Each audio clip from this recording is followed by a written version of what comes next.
नमस्कार, आप देख रहे हैं प्राइम टीवी और मैं हूं आपके साथ अनन्या मिश्रा। इस वक्त बड़ी खबर आ रही है। आज रात 8 बजे प्रधानमंत्री नरेंद्र मोदी करेंगे संबोधन। तो पीएम का रात 8 बजे संबोधन, ये बड़ी अपडेट आपको हम बता रहे हैं। देश के नाम प्रधानमंत्री का संदेश। तो देश के प्रधानमंत्री नरेंद्र मोदी देशवासियों को देंगे बड़ी जानकारी। भारत पाकिस्तान विवाद पर कर सकते हैं बात। तो प्रधानमंत्री नरेंद्र मोदी रात 8 बजे कर सकते हैं भारत और पाकिस्तान के बीच छिड़े जंग को लेकर बड़ी अपडेट दे सकते हैं। रात 8 बजे प्रधानमंत्री नरेंद्र मोदी देश के नाम प्रधानमंत्री ये संदेश देंगे। प्रधानमंत्री नरेंद्र मोदी क्या संदेश देशवासियों को देंगे रात 8 बजे, इसका बेसब्री से सभी देशवासी इंतजार कर रहे हैं।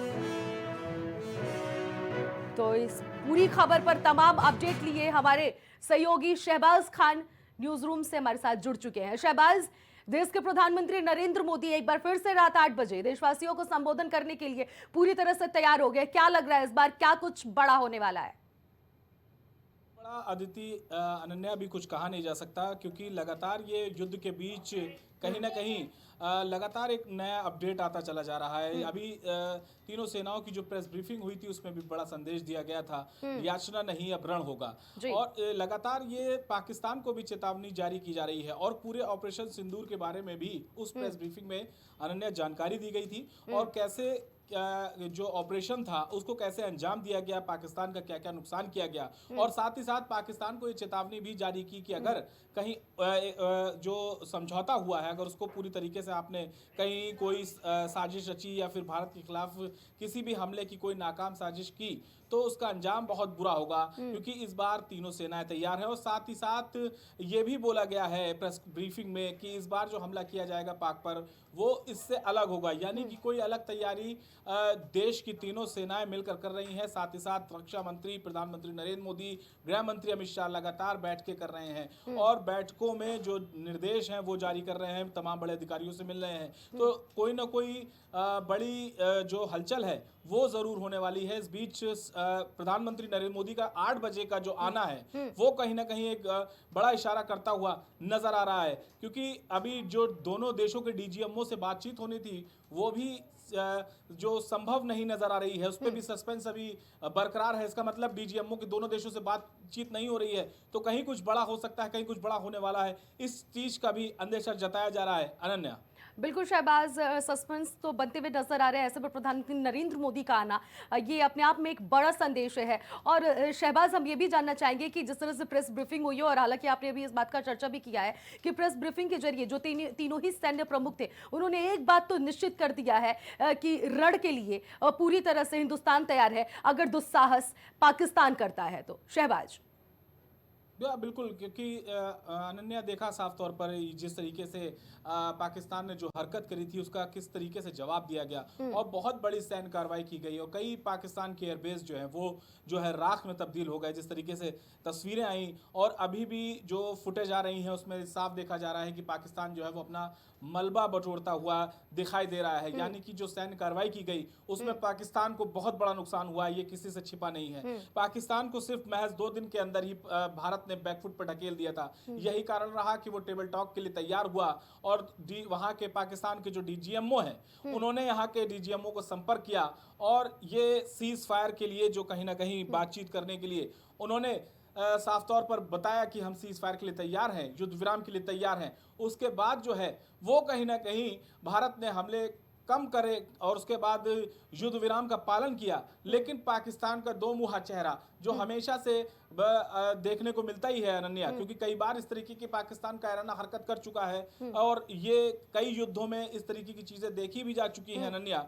और इसीलिए इस बार भी युद्ध विराम का उसने कहीं ना कहीं उल्लंघन किया, इसका भी जवाब दिया। जैसे ही जो ड्रोन थे उसके हमारी सीमा में घुसते हैं वैसे ही तुरंत जो है हमारी सेनाएं एक्टिव थी और उनको खदेड़ते हुए पाकिस्तान के बॉर्डर में घुसड़ के आई।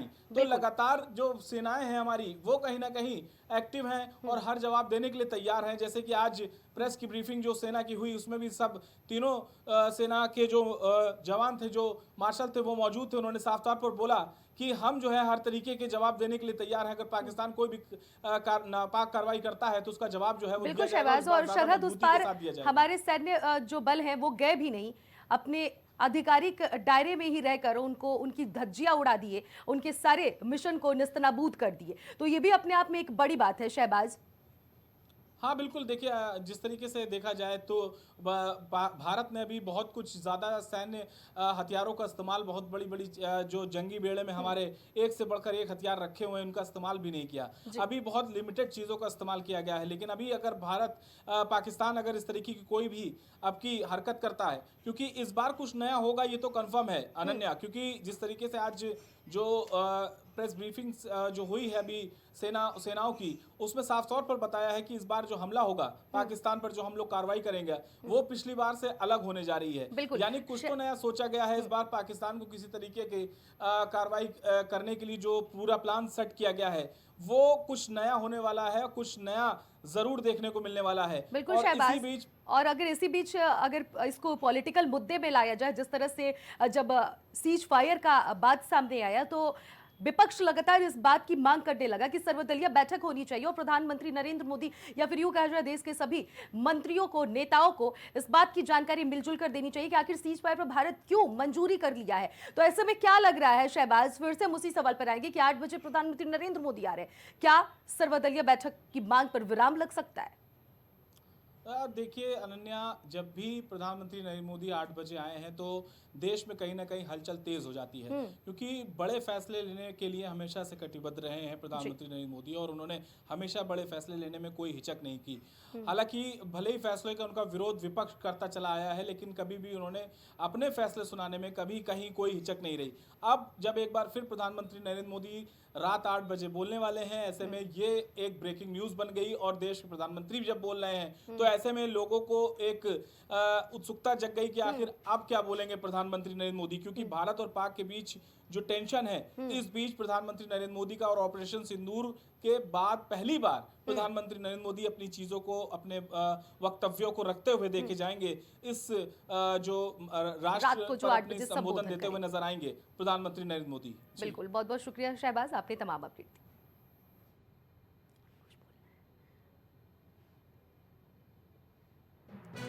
वॉट ब्रेकिंग के जरिए आपको बता रहे हैं कि जम्मू कश्मीर पुलिस ने जारी की एडवाइजरी।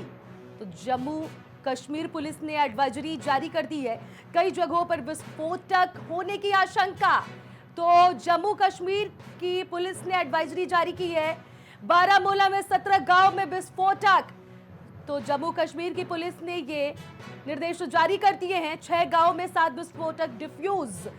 तो ये भारत और पाकिस्तान के बीच छिड़े जंग में ये जारी एडवाइजरी पुलिस ने की है। तो जम्मू कश्मीर की पुलिस ने एडवाइजरी जारी की है कि कई जगहों पर विस्फोटक होने की आशंका भी जताई जा रही है। तो ऐसे में एक बार फिर से जंग छिड़ने की आशंका जताई जा सकती है। जम्मू कश्मीर की पुलिस ने यह एडवाइजरी जारी की है, कई जगहों को सुरक्षित करने के लिए भी पूरी तरह से एडवाइजरी जारी कर दी गई है, और कई ऐसे सामग्री मिली है, कई ऐसी चीजें मिली है जिसे डिफ्यूज भी भारतीय सैनिकों ने किया है। तो ये बड़ा संदेश है जम्मू कश्मीर के वासियों के लिए, क्योंकि जम्मू कश्मीर की पुलिस ने विस्फोटक की आशंका जताई है। तो आज रात 8 बजे पीएम मोदी का संबोधन, देश के नाम प्रधानमंत्री का संदेश। सहयोगी शहबाज इस पर हमारे साथ होकर फिर से तमाम अपडेट लिए न्यूज रूम से जुड़ चुके हैं। शहबाज, जम्मू कश्मीर का भी जिक्र इसी बीच हम कर लेते हैं। जिस तरह से जम्मू कश्मीर की पुलिस ने एडवाइजरी जारी कर दी है कि विस्फोटक होने की आशंका जताई जा रही है, क्या लग रहा है शहबाज, रात 8 बजे प्रधानमंत्री नरेंद्र मोदी का आना और दूसरी तरफ जम्मू कश्मीर की पुलिस का यह एडवाइजरी क्या बयां कर रहा है? बात पहली बार कहीं ना कहीं नरेंद्र मोदी का ये संबोधन होने जा रहा है, पहली बार बोलने जा रहे हैं, तो जाहिर सी बात है कि इस पूरे ऑपरेशन को लेकर वो बातचीत करते हुए देखे भी जाएंगे। और इसी चीज़ को ज़्यादा बारीकी से समझने के लिए हमारे साथ मौजूद हैं मनीष जी, उनसे मैं बात करना चाहूँगा कि आखिर जो प्रधानमंत्री नरेंद्र मोदी अपनी रात को 8 बजे जिस तरीके से एक ब्रेकिंग न्यूज़ बन जाती है अपने में, जब भी बोला जाता है कि नरेंद्र मोदी आने वाले हैं और रात को 8 बजे संबोधन देंगे। ऐसे तो आते हैं कई बार, लेकिन इतनी उत्सुकता नहीं होती है। लेकिन इस बार जब आ रहे हैं, वो भी भारत पाक के युद्ध की टेंशन के बीच, तो क्या लगता है मनीष जी, क्या कुछ बोल सकते हैं? देखिए, ज़ाहिर सी बात है कि प्रधानमंत्री जब आते हैं तो पूरे देश में एक माहौल बन जाता है, एक उत्सुकता का माहौल होता है, क्योंकि इससे पहले भी उन्होंने बड़े बड़े फैसले 8 बजे के लगभग यही समय होता है जब वो आते हैं और बड़े फैसलों के बारे में घोषणाएं करते हैं, देश को एकजुट करते हैं, देश को अपना संबोधन देते हैं। आज भी चूँकि ऑपरेशन सिंदूर जारी है और उसी के बीच में जब सीज़ फायर हो चुका है, तो आज प्रधानमंत्री नरेंद्र मोदी आ रहे हैं। सारी बातों को एक किस तरह से ऑपरेशन हुआ, क्या हुआ, कैसे हुआ, जहाँ तक लगता है कि वो यही बताएंगे। और प्रधानमंत्री नरेंद्र मोदी का ये पुराना शगल रहा है। देखिए मनीष जी, एक चीज़ और समझना चाहेंगे आपसे। युद्ध विराम पूरी तरीके से लग चुका है और दोनों तरफ से कहीं कोई हमला नहीं हो रहा है, लेकिन आज जिस तरीके से जो हमारी सेनाओं की प्रेस ब्रीफिंग थी, आज जब अपनी बातचीत रखने लगे, जब अपनी बातों को रखने लगे, बताया जाए ऑपरेशन सिंदूर के बारे में पूरी तरीके से उन्होंने बताई, जानकारी दी, किस तरीके से शुरू किया, कहाँ पाकिस्तान को खदेड़ा, तमाम जानकारियाँ दी। लेकिन साथ ही साथ कहीं ना कहीं आने वाले कल के लिए भी चेतावनी जाहिर की है। सेना ने साफ तौर पर कहा है और कई दोहों के माध्यम से, कई कविताओं के माध्यम से ये भी चेतावनी जाहिर की है कि हो सकता युद्ध भारत पाकिस्तान के बीच, अब लोग ये बात करने लगे हैं कि क्या फिर से होने वाला है। इस आशंका से एकदम इनकार नहीं किया जा सकता कि फिर से युद्ध हो सकता है और ये इस बार फुल वॉर हो सकती है, क्योंकि पाकिस्तान एक ऐसा देश है जो हमेशा इस तरह की हरकतें करता है। वो सीज़ फायर करेगा, सीज़ फायर तोड़ेगा, फिर अपनी हरकतों से वो कभी बाज नहीं आता है। लेकिन इस बार भारत का मूड एकदम साफ है, भारत का लक्ष्य एकदम साफ है कि आप जो भी हरकत करोगे उसका पूरा मुंह तोड़ जवाब दिया जाएगा। जैसा कि अभी हमने किया ऑपरेशन सिंदूर के तहत, हमने उनको इतनी बुरी तरह पीटा है, उनके इतने हवाई अड्डों को निशाना बना लिया उनके, और साथ ही ये संदेश भी दिया, क्योंकि उनके हवाई अड्डों के पास ही उनके न्यूक्लियर एसेट्स भी हैं। हमने न्यूक्लियर एसेट्स को निशाना नहीं बनाया, लेकिन ये उनको बता दिया कि आपके न्यूक्लियर एसेट्स भी हमारी पहुंच से दूर नहीं है। ठीक है, और पाकिस्तान इसके लिए तैयार नहीं था। पाकिस्तान ये लगातार धमकियां दे रहा था, ये कर देंगे, इधर भपकियां दे रहा था, लेकिन पाकिस्तान को नहीं पता था कि हिंदुस्तान कितनी तैयारी कर चुका है। हमारे पास 4 लेयर डिफेंस सिस्टम था। हमने 4 लेयर डिफेंस सिस्टम तैयार किया था कि एक के बाद एक, एक के बाद एक, एक के बाद एक, इस तरह से 4 लेयर में ये डिफेंस सिस्टम था कि अगर ये तो सबको पता था कि हमला अब नए तरीके से ड्रोनों से होना है, मिसाइल से होना है, जो वारफेयर बदला है उसमें यही होना था। तो ये तो सभी को पता था। अभी हमने हमास और इजराइल वाले में भी देखा, ड्रोन के ही हमले हो रहे थे, रॉकेट से ही हमले हो रहे थे। तो उससे सबक लेते हुए इंडियन आर्मी ने पहले से तैयारी कर रखी थी। 4 लेयर का हमने डिफेंस सिस्टम तैयार किया था कि पाकिस्तानी ड्रोन या मिसाइल आएंगे तो 1 से 2 से 3 से 4 से, चौथे तक तो पहुंच नहीं सकते थे, फिर भी अगर पहुंच जाते तो चौथा उन्हें मार गिराता। और यही हुआ। पाकिस्तान का कोई भी ड्रोन, कोई भी रॉकेट, कोई भी मिसाइल हिंदुस्तान की धरती को छू नहीं पाया, किसी तरह का कोई नुकसान नहीं कर पाया। हाँ, ये अलग बात है कि जो नुकसान हुआ वो हमारे नागरिकों को हुआ, निर्दोष नागरिकों पर गोलीबारी पाकिस्तान ने की, जो हमेशा से कायराना हरकतें इस तरह की वो करता रहता है। उसमें कई हमारे नागरिक, निर्दोष नागरिक मारे गए हैं, हताहत हुए हैं। तो वो उनका एक पाकिस्तान का ये रवैया रहा है कि वो जब कहीं कुछ नहीं कर पाता है तो निर्दोषों को निशाना बनाता है। जी मनीष जी, अभी न्यूक्लियर एसेट की बात करी आपने, ये बहुत बड़ी बात हो जाती है कि न्यूक्लियर एसेट किसी भी देश का पता होना और उनके ठिकानों के बारे में पता होना। तो ऐसे में ये सेना की कितनी बड़ी तैयारी थी, इससे समझा जा सकता है कि भारतीय सेना को इतने डीपली सारी चीज़ें पता थी। और अगर वहाँ पर ऐसा कुछ होता तो फिर क्या स्थिति बनती? देखिए, अगर वहाँ कुछ ऐसा होता तो जाहिर सी बात है कि पाकिस्तान इस समय शायद नक्शे बना होता। ठीक है, और अगर होता भी तो वहाँ क्या हालात होते, क्योंकि नागासाकी हिरोशिमा में एक ही एटॉमिक ब्लास्ट हुआ है, वो नागासाकी हिरोशिमा में हुआ है। उसके बाद वहाँ जनरेशन की जनरेशन उसको भुगत रही हैं। तो पाकिस्तान का भी यही हश्र होता। लेकिन भारत एक जिम्मेदार मुल्क है, जिम्मेदार देश है, तो भारत ने ऐसा नहीं किया। वो चाहते तो उसको भी निशाना बना सकते थे, लेकिन भारत ने ऐसा नहीं किया। भारत ने सिर्फ चेतावनी दी कि हम आपके न्यूक्लियर एसेट के जस्ट बगल में अगर हम हमला कर सकते हैं तो आपके न्यूक्लियर एसेट्स भी हमारे हमले की जद से बाहर नहीं है, हम उसे भी कभी भी निशाना। और शायद यही वजह थी, शायद यही वजह थी कि पाकिस्तान को सीज़ फायर के लिए गिड़गिड़ाना पड़ा। बाकायदा गिड़गिड़ाया है पाकिस्तान सीज़ फायर के लिए। वो जान रहा था कि उसके न्यूक्लियर एसेट पूरी तरह खतरे में है, भारत इसे कभी भी बर्बाद कर सकता है। आपने सही बात बोली कि भारत जो है वो कहीं ना कहीं इस तरीके की कोई हरकत नहीं करना चाहे, बचता है, पड़ोसी मुल्क रहा है। इस चीज़ की पूरी भारत ने समझ लीजिए रखी है बात एक तरीके से अगर देखा जाए। क्योंकि अभी मनीष जी ये भी देखा गया था जब युद्ध चल रहा था तो नागरिक विमानों की आड़ ले रहा था पाकिस्तान। अगर भारत चाहता तो पाकिस्तान के कई आम नागरिकों की जान इसमें जा सकती थी। उसमें कौन होते कौन नहीं होते तो बाद में पता चलता, लेकिन उसमें कई आम नागरिक की जान जा सकती थी, नागरिकों की। उसने नागरिक विमान की कई बार युद्ध में जब ड्रोन हमले होने लगे तो उसकी आड़ ली थी। तो मनीष जी क्या लगता है अब अगली प्लानिंग कैसी होने वाली है? और इस बार क्योंकि सेना की जो ब्रीफिंग हुई उसमें साफ तौर पर यह बोला कि इस बार जो हमले होंगे वो अलग तरीके से होंगे, पैटर्न पूरी तरीके से बदल जाएगा। क्या पूरी प्लानिंग उनकी हो चुकी है? किस तरीके से घेरना है, क्या करना है? जी हाँ, ये तो तय है कि सेना ने अपनी पूरी प्लानिंग कर रखी होगी, क्योंकि सेना अवेयर है। सेना ये जो पाकिस्तान का एक इतिहास रहा है, वो उनका जो है पीठ में खंजर भोंकने का एक इतिहास रहा है, हमेशा से रहा है, और वो इससे आज भी बाज नहीं आएंगे, ये तय है। उसके लिए सेना भी मेंटली एकदम प्रिपेयर है। वो अपना पूरा, अगर सैन्य अधिकारियों ने आज प्रेस ब्रीफिंग में ये बात कही है तो इसके बहुत निहितार्थ हैं। इसका मतलब साफ है कि पाकिस्तान की हरकतों से एकदम पूरी तरह से जानकारी रखने के बाद उन्होंने ये बात कही। और अब की जो वॉरफेयर हो बदलेगा, जिस तरह से पैटर्न बदलेगा, वो आने वाले दिनों में दिखेगा कि ड्रोन के अलावा और क्या क्या चीज़ें हो सकती हैं।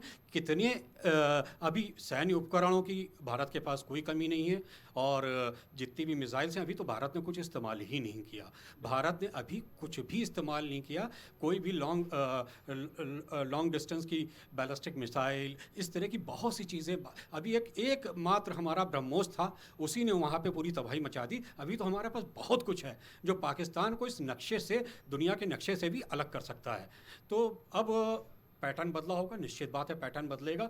और मुझे लगता है कि जो पैटर्न बदलेगा वो ये बदलेगा कि अभी तक कार्रवाई में हमें नेवी कहीं नज़र नहीं आई है।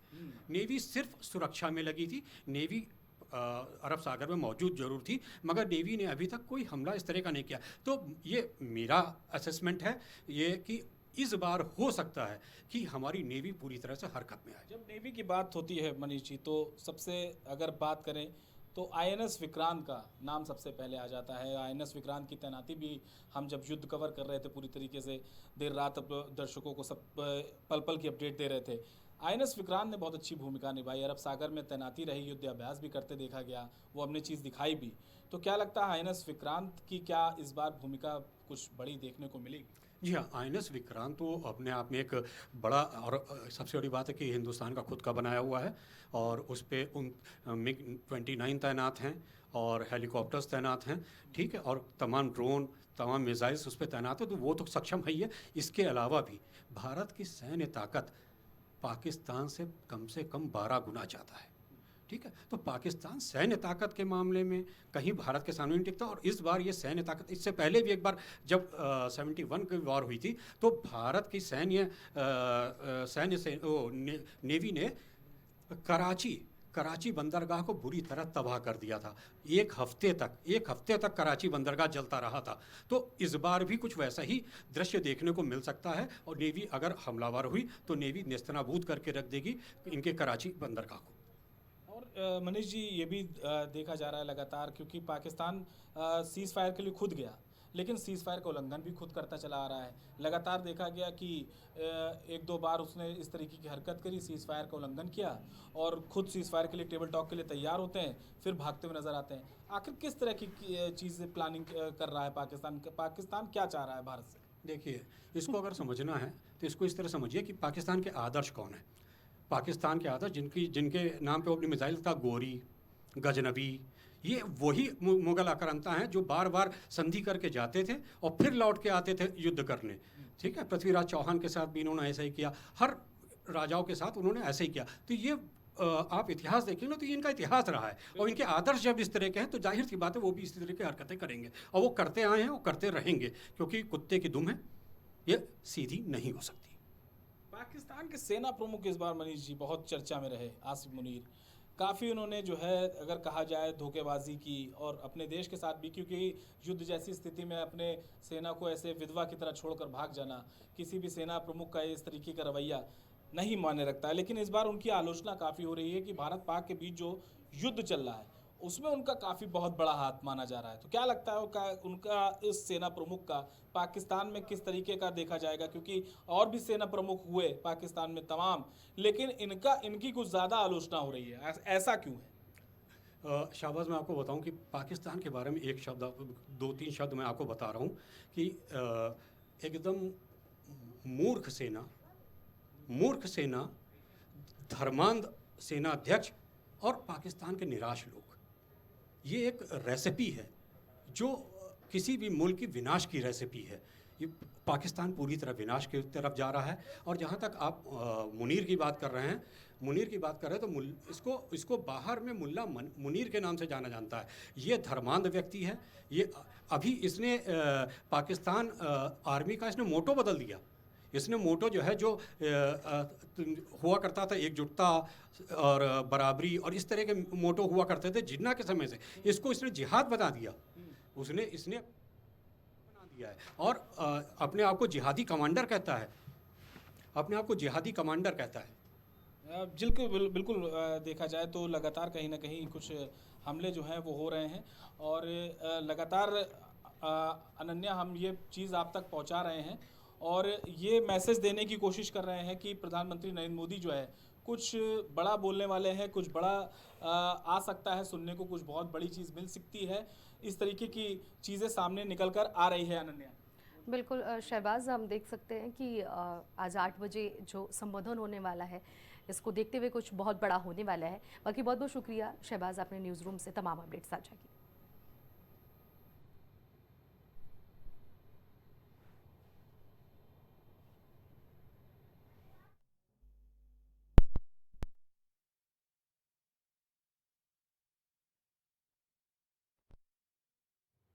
देश के प्रधानमंत्री नरेंद्र मोदी आज जुड़ने वाले हैं, देशवासियों को संबोधित करेंगे और ऐसे में भारत और पाकिस्तान को लेकर न्यूज़ रूम से हमारे सहयोगी ने, शहबाज ने तमाम अपडेट दी है। शहबाज लगातार बात भी किए हैं, तो एक से बढ़कर एक जानकारियां सामने निकल कर आई कि पाकिस्तान को निस्तनाबूद भारत के सैनिकों ने कर दिया है और भारत ने तो अभी अपने मिसाइलों को इस्तेमाल ही नहीं किया है। भारत ने अपने मिसाइलों को इस्तेमाल नहीं किया है, ये नाम मात्रा बराबर ये मिसाइल रहा है। और ऐसे में जब भारत अगर अपनी मिसाइलों का इस्तेमाल करने लगेगा तो जाहिर सी बात है कि पाकिस्तान निस्तनाबूद पूरी तरह से हो जाएगा। तो फिर न्यूज़ रूम से हमारे सहयोगी शहबाज एक बार फिर से हमारे साथ जुड़ गए हैं तमाम अपडेट लिए। शहबाज, जिस तरह से 8 बजे प्रधानमंत्री नरेंद्र मोदी जुड़ने वाले हैं और भारत और पाकिस्तान का दूसरी तरफ ये जंग, जम्मू कश्मीर से अपडेट साझा, ब्रीफिंग की बात कही जाए, ये सारा जो दिशा निर्देश है क्या बयां कर रहा है शहबाज? ये एक तरफ इशारा करता हुआ नजर आ रहा है कि भारत और पाकिस्तान के बीच अभी भी बहुत कुछ बाकी है।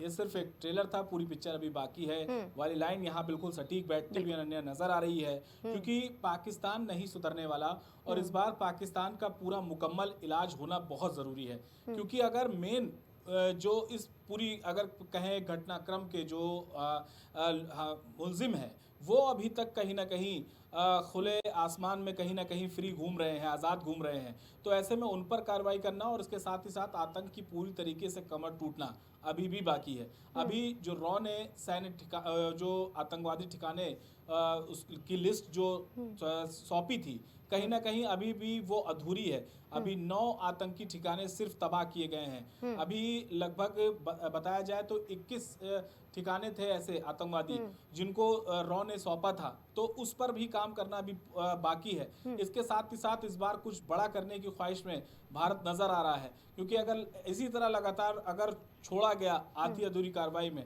तो पाकिस्तान का इसी तरीके से मनोबल जो है वो बढ़ता चला जाएगा। पाकिस्तान को फिर ये लगेगा कि फिर कोई भारत को चोट पहुंचाएंगे, फिर अमेरिका के पास पहुंच जाएंगे, फिर जो है हाथ पैर जोड़ लेंगे और हम माफी मांग लेंगे और फिर जो है युद्ध विराम की बात होने लगेगी। क्योंकि भारत के साथ पाकिस्तान ने युद्ध लड़ने की ख्वाहिश तो जताई और युद्ध में उतरा भी, लेकिन पाकिस्तान को यह अंदेशा नहीं था कि इस बार भारत की तैयारियां कैसी हैं, भारत की सैन्य ताकतें कैसी हैं, भारत की सैन्य उपकरण कैसे हैं। इन तमाम चीजों से जो पाकिस्तान था वो पूरी तरीके से अनजान था। लेकिन अनन्या अगर देखा जाए तो हमारी ताकत ऐसे आप समझिए कि हमारा रक्षा का जो बजट रहता है वो साल दर साल कहीं ना कहीं मोदी सरकार में तो ही बढ़ता ही चला गया। इस बार ही $76.6 बिलियन का कहीं ना कहीं हमारा भारी भरकम बजट था रक्षा को लेकर। तो और आप जैसा कि हम ग्राफिक्स की मदद से भी लगातार दिखा रहे हैं अनन्या अपनी स्क्रीन पर, तो उससे भी आप अंतर समझ सकते हैं।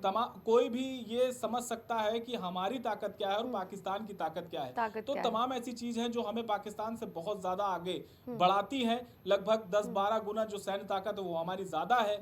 और इसी क्रम में अगर आप पाकिस्तान के रक्षा बजट पर आप नजर डालेंगे अनन्या, तो आपको सब दूध का दूध और पानी का पानी होता हुआ नजर आएगा। क्योंकि पाकिस्तान सैन्य ताकतों में बिल्कुल शुरुआत से ही देखा गया है अनन्या कि पैसा खर्चा करना चाहा ही नहीं, बस वो अपने जो क्या बोलते हैं सेना के जो जवान हैं उनके भरोसे जो है वो लड़ाई लड़ने की ख्वाहिश रखता है। लेकिन वॉर का जो तरीका है वो कुछ सालों में अनन्या बदल चुका है। अब लड़ाई जो लड़ी जाती है वो जवान तो ठीक है, जवान तो हमारे सेना जो के जवान है वो तो तैनात हैं, हर बॉर्डर पर तैनात है, हर तरीके से मुस्तैद हैं। लेकिन उसके साथ ही साथ हमें कुछ उपकरण ऐसे भी लेने पड़ते हैं जो हमारे लिए कारगर साबित होते हुए दिखे और उससे हम दूसरे देश का बहुत बड़ा नुकसान करें अगर हमारे सामने वो कहीं लड़ने आता है। राफेल एक ऐसी चीज है जिसका विपक्ष ने कई तरीके से उसकी डील को लेकर बहुत तरीके के सवाल खड़े हुए। राफेल आज भी चर्चा में है। राफेल को लेकर जो कहीं ना कहीं कांग्रेस ने भी खेल करने की कोशिश करी थी जब युद्ध हुआ, तमाम तरीके के सवाल खड़े किया कि आखिर राफेल क्या खिलौना है। लेकिन राफेल क्या चीज है इसका जवाब सबने देख लिया 6-7 मई की दरमियानी रात। किस तरीके से वो मंजर देख किस तरीके से पाकिस्तानियों की चीख निकल गई थी। तो राफेल की असली ताकत देखी उस दिन देखी गई।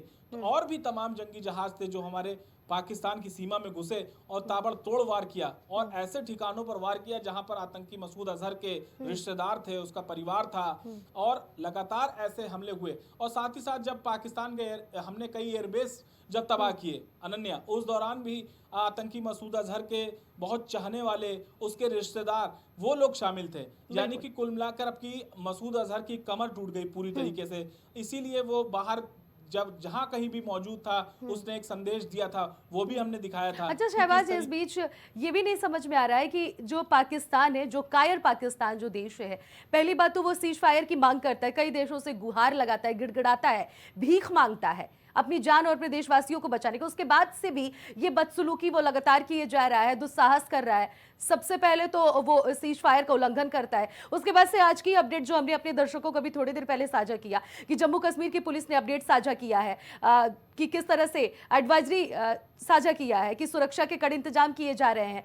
तो ऐसे में समझ में नहीं आ रहा कि इसकी मंशा क्या है। क्या ये अपने आप को पूरी तरह से भारत के हाथों निस्तनाबूद होता हुआ देखना चाहता है क्या शहबाज? यही ख्वाहिश शायद पाकिस्तान की बची है, खुद को राख में बदलते हुए पाकिस्तान शायद देखना चाह रहा है। क्योंकि अगर देखिए, अगर उस भारत को अगर आपने कहीं ना कहीं छेड़ा तो फिर वो छोड़ेगा नहीं। ये चीज पाकिस्तान कई बार देख चुका है। लेकिन उसकी खींच, क्योंकि इस बार घर में घुसकर फिर से वार किया है और इस अब की जो सबूत जो तमाम तरीके की, क्योंकि पाकिस्तान भी मुकर गया था जब पिछली बार एयर स्ट्राइक जो की गई थी उससे मुकर गया था और बहुत तरीके की बयानबाजी की थी उसने कि दूसरी जगह की एयर स्ट्राइक का वीडियो दिखाया जा रहा है, भारत में इस तरीके के वीडियो शेयर किए जा रहे हैं जो पाकिस्तान के ऊपर कार्रवाई के नहीं है बल्कि कहीं और के हैं। तो इस तरीके के झूठ के आरोप जो है वो हम पर लगाता चला आया। लेकिन इस बार भारतीय सेना ने ऐसा कोई मौका नहीं दिया।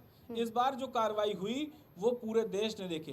वहां के चाहे आप प्रधानमंत्री ले लीजिए, चाहे वहां के सेना प्रमुख ले लीजिए, सबने ये जो है पूरी तरीके से मान लिया कि भारत ने पाकिस्तान पर पूरी तरीके से हमला कर दिया है। क्योंकि इस बार नुकसान बहुत तगड़ा हुआ है, काफी नुकसान हुआ है। और सबसे बड़ी बात तो शहबाज ये है कि हमने तो अपनी मिसाइलों का ना मात्रा बराबर ही प्रयोग किया है। इस बीच शहबाज ये भी मैं आपसे जानना चाहूंगी कि जिस तरह से हमने अपनी मिसाइलें वहां पर दागी और वहां से लगातार ये बातें कही जा रही है कि भारत पर मिसाइलें पाकिस्तान की जनता या फिर पाकिस्तान की जो सेना वो कह रही कि हमने वहां पर दागी है। इस झूठ को किस नजर से देखा जा रहा है, क्योंकि वहां की आवाम भी ये बात साफ तौर पर जान रही है कि पाकिस्तान की मीडिया या फिर शासन प्रशासन हमें खबरें गलत बता रहा है। शहबाज, देखिए, पाकिस्तान हमेशा से झूठ पर ही निर्भर रहा है, झूठ फैलाने में माहिर है। भारत का अगर नुकसान किया होता तो आप तस्वीरें सबके सामने होती। आज के टाइम पर कुछ छिपने वाला नहीं है। ये पुरानी युद्ध नहीं है, सन 67-71 की ये युद्ध नहीं है जो आप जो है कुछ छिपा ले जाएंगे। आज जो है ये दौर बदल चुका है, जंग के हालात पूरी तरीके से बदल चुके हैं। अनन्या, कुछ भी छिपने वाला नहीं है। पाकिस्तान में जो तबाही हुई उसके वीडियो मौजूद हैं। आप लगातार सोशल मीडिया के किसी भी प्लेटफॉर्म पर जाकर आप देख सकते हैं कि पाकिस्तान में हमने किस तरीके से तबाही मचाई।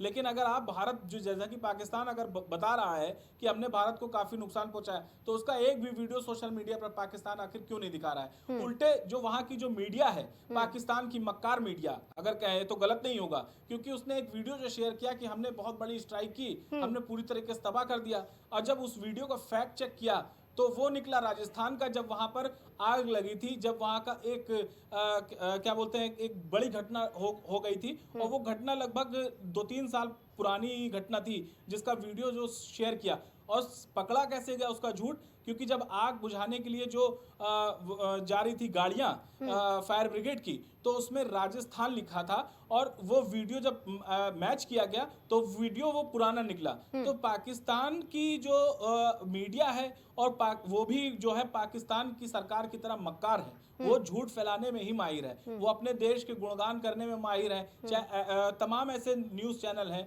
वहाँ जो चल रहे हैं, जो अपनी वहाँ की सरकार का और अपनी सेना के गुणगान करते नहीं थक रही है, और लगातार ये बात बोल रही है कि हमने जो है जंग में छक्के छुड़ा दिए। लेकिन छक्के किसके छूटे हैं ये सबको पता है। और जंग में पहले किसने युद्ध विराम चाहा ये भी सबको पता है। कौन किसने पहल करी युद्ध पर विराम करने के लिए, कौन जाकर भीख मांगता नजर आया, किसने IMF के सामने जो है घुटने टेके, किसने ट्रम्प के सामने जो है अपनी बात रखी, ये सबको पता है। और ये इतिहास में दर्ज भी हो गया अनन्या, और ये कभी नहीं छिप सकता। और जब ये इस तरीके, जब ये युद्ध की बात की जाएगी आने वाले सालों में, तो इतिहास जब खंगाला जाएगा तो पता यही चलेगा कि जो पाकिस्तान था उसने ही सबसे पहले सरेंडर किया। जैसे कि पहले युद्ध हुए थे उसमें भी उसका सरेंडर था, चाहे कारगिल की युद्ध की बात करें या फिर किसी भी युद्ध की बात करें। लेकिन अब जो युद्ध हुआ उसमें भी पाकिस्तान ने घुटने टेक दिए। तो इतिहास कभी झूठ नहीं बोलता, इतिहास हमेशा सच को समेटे रहता है, और ये सच हमेशा के लिए समिट गया है कि भारत ने पाकिस्तान की पूरी तरीके से कमर तोड़ दी। बिल्कुल बिल्कुल शहबाज, और अभी आप जिस तरह से न्यूज रूम से चर्चा कर रहे थे, हमारे वहाँ वरिष्ठ पत्रकार मनीष श्रीवास्तव जी भी आपको जानकारी दिए हैं। जिस तरह से जो चर्चा हुई उसमें एक बात निकल कर सामने आई है कि अभी तो नेवी ने इसमें भूमिका ही अपनी नहीं निभाई है। नेवी अभी शांत बैठा हुआ है। अगर वो अपनी तरफ से पूरी अपनी दिखाता है भूमिका, तो फिर तो पाकिस्तान का पूरी तरह से निस्तनाबूद होना जाहिर सी बात है कि लाजमी है। शहबाज, शहबाज, क्या मेरी आवाज आप तक पहुंच रही है?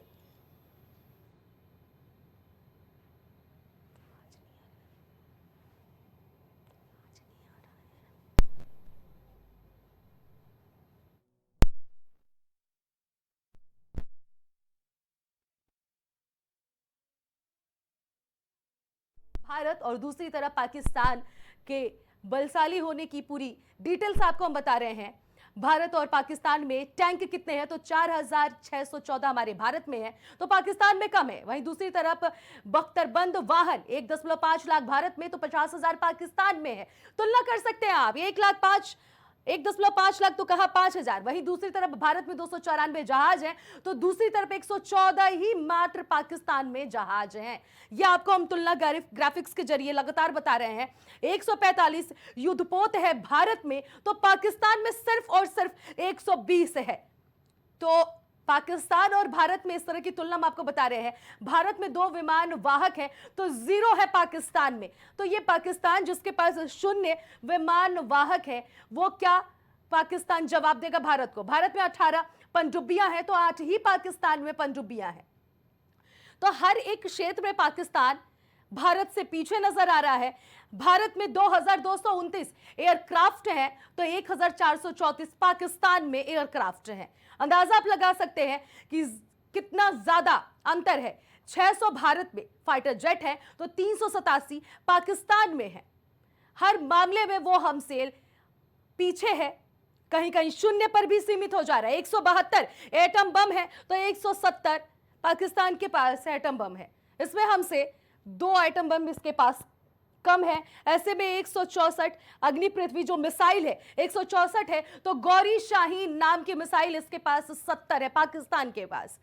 तो किस बलबूते ये लड़ाई लड़ने की औकात रख रहा है कार पाकिस्तान। 77.4 बिलियन डॉलर रक्षा बजट है भारत का, तो 7.61 बिलियन डॉलर पाकिस्तान का है। भारत में 14.55 लाख सक्रिय सैनिक हैं, लगभग ये आंकड़े हम आपको बता रहे हैं। तो वहीं पर 11.55 लाख रिजर्व यानी कि सैनिक है, तो 5 लाख रिजर्व सैनिक पाकिस्तान के पास से है। तो कौन कितना बलशाली, ग्राफिक्स के जरिए लगातार आपको हम बता रहे हैं। टैंक 4,614 भारत के पास, तो 3,742 पाकिस्तान के पास से हैं। ये आंकड़े हम आपको लगातार वही बता रहे हैं। बख्तरबंद वाहन 1.5 लाख भारत के पास है, तो 50,000 पाकिस्तान के पास है। बहुत बड़ा ये अंतर आपको हम बता रहे हैं। तो जिस पाकिस्तान के पास S-400 मिसाइल सिस्टम की खासियत आपको बता रहे हैं, 2016 में रूस से ये लिया गया था। पहला रेजिमेंट में 8 लॉन्चर और 3 मिसाइल, ये radar system, command centre, launching system से लैस है। तो ये S-400 मिसाइल की पहचान है। पाक और चीन सीमा की सुरक्षा के लिए खरीदा गया। तो ये भारत ने चलाया अपना सुदर्शन चक्र। तो S-400 मिसाइल की खासियत आपको हम बता रहे हैं, जिस S-400 मिसाइल से भारत ने पूरी तरह से पाकिस्तान को नस्तनाबूद किया है इस जंग में। और कल रात पाकिस्तान से दागी मिसाइल को भी गिराया है। ये S-400 मिसाइल जमीन से हवा में मार करने वाला ये सिस्टम है। तो आपको हम वो सिस्टम बता रहे हैं जो एक साथ 80 निशानों को टारगेट कर सकता है। ये बड़ी खासियत है S-400 मिसाइल की। और अभी तक की लड़ाई में ये S-400 मिसाइल लगातार भारत की सुरक्षा देता रहा है। अलग अलग दूरी के लिए 4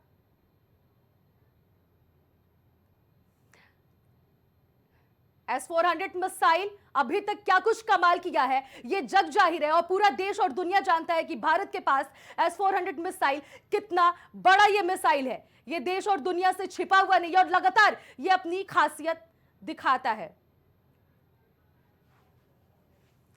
तो एक रेजिमेंट में radar system, command centre, launching system से लैस है। तो लगातार हम आपको खासियत बता रहे हैं S-400 मिसाइल की। इस सिस्टम की क्या खासियत है, और अभी तक जितने भी पाकिस्तानी भारत के रडार पर आए हैं S-400 उन्हें पूरी तरह से निस्तनाबूद किया है और हमेशा सक्सेस रहा है। तो भारत में 11 जगह हमला नाकाम। अब ग्राफिक्स के जरिए आपको हम वो खासियत बता रहे हैं। तो पाकिस्तान ने जिस तरह से भारत के 11 उन ठिकानों पर हमला किया जहां पर उसकी धज्जियां भारत के सैन्य बलों ने उड़ाई है, आपको हम, और S-400 ने इन सभी 11 जगहों पर जहां पर हमला हुआ उसको पूरी तरह से नाकाम किया है। वो जगह हम आपको बारीकी से एक एक करके बताते हैं।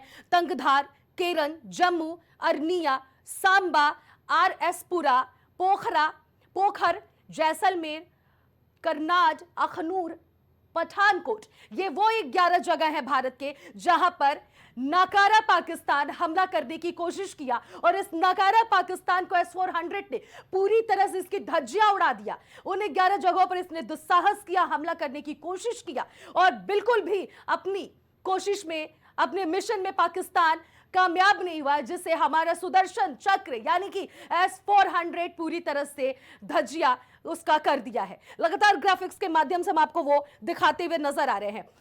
पाक पर प्रहार, सेना तैयार। राफेल आधुनिक electronic Su-30 MKI twin seater fighter लंबी दूरी तक। आपको अब ये हम वो खासियत बता रहे हैं जो मिराज 2000 की है। MiG-29 तेज गति, ऊंची उड़ान और रडार चमका देने की क्षमता। तो ये सेना तैयार है। Jaguar anti ship mission, C-130J super, Hercules आपदा राहत, ऊंचाई वाले क्षेत्रों में ये AN जो है 32 ऊंचाई वाले क्षेत्रों में सामना और सामान ढूंढने के काम आता है। MI-70 V5 हेलीकॉप्टर की अब खासियत भी हम बता रहे हैं आपको।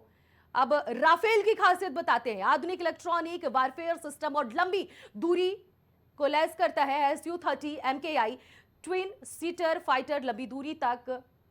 अब आपको मिराज 2000 की खासियत बताते हैं। फ्रेंच मूल का यह विमान है। MiG-29 तेज गति, ऊंची उड़ान और रडार चमका देने की क्षमता रखता है। जगुआर एंटीशिप मिशन में प्रयोग होने वाला सटीक स्ट्राइक विमान, तो ये वो विमान है। C-130J सुपर हरक्यूलिस आपदा राहत और रेस्क्यू होने पर ये राहत देता है। AN-32 ऊंचाई वाले क्षेत्रों में सामान और जवानों की को सुरक्षा देता है। और MI-70 V5 हेलीकॉप्टर सर्च। तो ग्राफिक्स के जरिए हम आपको तो वहीं हमारे वेद प्रकाश मिश्रा हमारे साथ वरिष्ठ पत्रकार जुड़ गए हैं जो तमाम अपडेट देने वाले हैं। वेद जी, जिस तरह से भारत और पाकिस्तान में जो जंग छिड़ा हुआ था, सीज फायर का ऐलान भी कर दिया गया, सीज फायर का उल्लंघन भी हो गया और 8 बजे नरेंद्र मोदी एक बार फिर से भारतवासियों को संबोधित करने वाले हैं। क्या लग रहा है सर, इस बार प्रधानमंत्री नरेंद्र मोदी क्या कुछ अपने संबोधन में कुछ खास बातें करने वाले हैं? देखिए अनन्या जी, जो प्रधानमंत्री जी हमारे अभी 9 बजे देश की जनता को संबोधित करने वाले हैं, उसमें वो अब तक के द्वारा जो कार्रवाई की गई है, जिसकी जानकारी हमारे देश की जनता को जानना आवश्यक है, वो सारी जानकारियां होंगी। और राजनीतिक दलों के लिए भी एक संदेश रहेगा और पाकिस्तान के लिए भी एक करारा संदेश उसमें छिपा रहेगा। देश दुनिया के बीच में माननीय प्रधानमंत्री जी यानी भारत सरकार अपने 140 करोड़ देशवासियों की सुरक्षा सुनिश्चित करने का दृढ़ संकल्प उनके उस बयान में होगा जो वो 9 बजे देने वाले जी। रही बात सीज फायर की, पाकिस्तान एक ऐसा देश दुनिया में है जिसके ऊपर कोई विश्वास नहीं करता है जी। 3:30 बजे वो कहता है कि सीज फायर का हम अनुपालन करेंगे और शाम को 7 बजते बजते वो फिर से सीज फायर का उल्लंघन करके भारत पर अटैक करता है, जिसका भारत की सेना मुंहतोड़ जवाब देती है और 11 बजे पुनः सीज फायर का वो अनुपालन करने के लिए अपनी ओर से पहल करते हैं।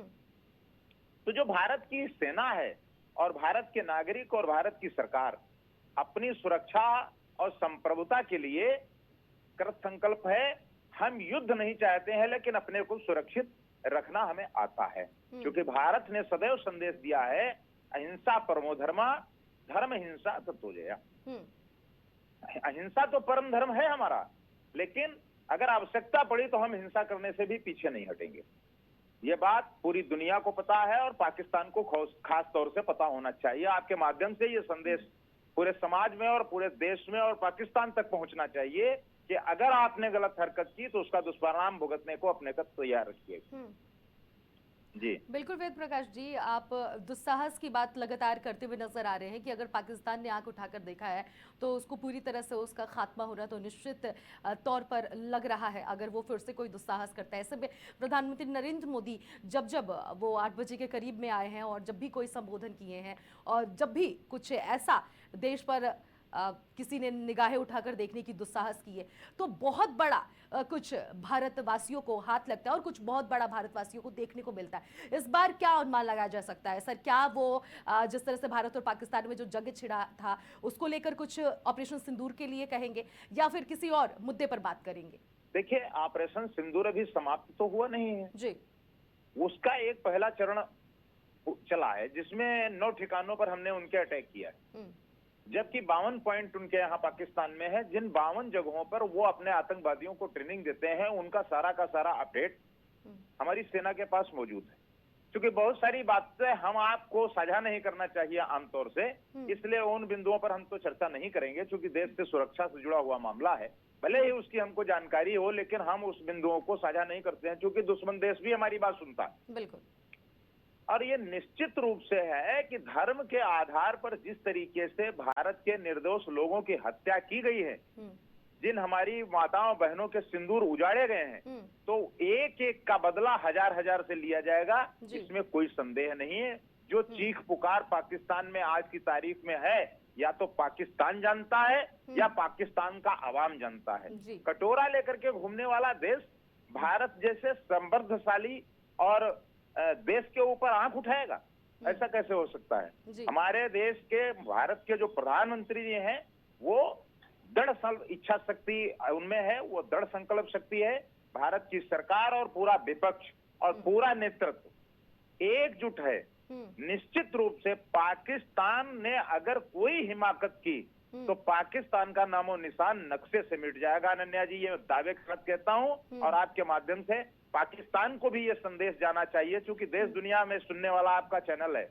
निश्चित रूप से भारत की सरकार और भारत की सेना पाकिस्तान को छोड़ने वाली नहीं है, अगर कोई दुस्साहस किया तो। बिल्कुल सर, जिस तरह से आप ये बात कर रहे हैं कि भारत की जनता या फिर भारत के सैन्य बल छोड़ने वाले नहीं है, लेकिन प्रकाश जी आपसे हम ये भी जानना चाहेंगे कि इस फैसले को लेकर सीज फायर पर बहुत सारे ऐसे लोग हैं जो निराश हो गए थे। अब क्या लग रहा है कि उनके चेहरे पर मुस्कुराहट आएगी? देखिए अनन्या जी, आप सीनियर जर्नलिस्ट हैं और आप लोगों ने अनुभव किया होगा, क्योंकि जब युद्ध की स्थिति बनती है तो हमारे पास एक डिप्लोमेटिक फॉरेन पॉलिसी होती है। अगर हम उस फॉरेन पॉलिसी के ऊपर काम नहीं करेंगे तो हमें तो दुनिया के अन्य देशों में भी इस बात को बताना है कि पाकिस्तान एक आतंकवाद का पोषक देश है, जिसमें अमेरिका के राष्ट्रपति ने पहले ही दिन कहा था कि भारत ने जो कार्रवाई की है वो अपने सुरक्षा की दृष्टि से की है। अगर पाकिस्तान ने कोई कार्रवाई की तो उसका दुष्परिणाम भुगतने के लिए पाकिस्तान तैयार रहे। यानी अमेरिका ने भारत का पक्ष लिया था और भारत के साथ खड़े रहने का ये वादा किया था। अब एक बात उठ करके आई है जो हमारे यहाँ चर्चा का विषय बनी कि भाई सीज फायर हुआ तो उसमें जो अमेरिका के राष्ट्रपति हैं उनकी तरफ से पहला ट्वीट आया, भारत की तरफ से नहीं आया, पाकिस्तान की तरफ से नहीं आया। ऐसा नहीं है। हमारे देश की और मतलब हमारी जो सरकार है वो कहीं किसी के साथ सरेंडर करने वाली नहीं है, इसलिए हमारी परंपरा नहीं है। चाहे वो अटल जी हों, चाहे इंदिरा जी हों और आज के हमारे चाहे प्रधानमंत्री मोदी जी हों, किसी की मध्यस्थता स्वीकार नहीं है। हाँ, डिप्लोमेटिक तरीके से जो देश, जो राष्ट्र मेरे साथ हैं उनके साथ हम संवाद स्थापित करना भी तो हमारी रीत नीति के श्रेणी में आता है। तो इस पर न देश की जनता को संशय होना चाहिए, न विपक्ष को संशय होना चाहिए। भारत की सरकार किसी भी प्रकार का कोई समझौता भारत की सुरक्षा को लेकर के करने नहीं जा रही है। वही चीज स्पष्ट करने के लिए माननीय प्रधानमंत्री जी 9 बजे देश की जनता को संबोधित करेंगे और जब संबोधन उनका होगा तो कुछ नया निकल करके आएगा। और सर, प्रेस ब्रीफिंग के माध्यम से भी एक सवाल आपसे करना चाहूंगी। जिस तरह से आज ये प्रेस ब्रीफिंग हुई है, तीनों ही सैन्य प्रमुख वहां पर मौजूद रहे हैं, उन्होंने ये भी कहा है कि समझदार के लिए इशारा काफी होता है और रण के लिए पूरी तरह से तैयार है अगर उधर से कुछ आक्रमण या फिर कुछ भी दुस्साहस करने की कोशिश की जा रही है तो। देखिए अनन्या जी, हमारे यहाँ एक तो ये समस्या है कि लिखा है अनाभ्यास है विषम शास्त्रम, आधी अधूरी जानकारी पर लोग अपना बयान देने लगते हैं।